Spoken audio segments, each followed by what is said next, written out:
The S&P 500 has formed a death cross for the first time in 3 years, with some investors now panicking over it being an omen of a greater stock market crash about to unfold, because it has appeared before some of the biggest stock market crashes in history, such as 1929, 1974 and 2008. But what is a death cross? Well, it happens when a short-term price trend line, so the 50-day moving average on the US stock market, the S&P 500, crosses below a longer-term trend line like the 200-day moving average. Now, the chart on screen, which shows the S&P 500 in blue, the 200-day moving average in green, and the 50-day moving average in red. And you can see the latest death cross in the grey circle on the right. Now, the conventional thinking is that this is a bearish sign.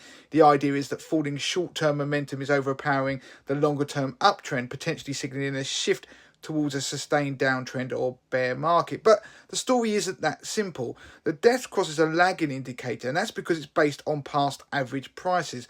The crossover only confirms the weakness that's already been happening, not that's about to start. Now, looking at historic data covering 50 years, they found that in 54% of occasions when the S&P 500 did have a death cross, the worst of the declines had already happened before it even formed, and that's what happened in 2020. The chart on screen shows how the market has performed after past death crosses have appeared, and you've also got to bear in mind that it can spectacularly fail, as it did in 2020 when it formed just after the market bottomed during the pandemic. The bottom line is the S&P 500 death cross confirms past weakness, and its record is pretty inconclusive, but it serves just as a signal of caution and for you to carry out some deeper analysis and not automatically to panic sell.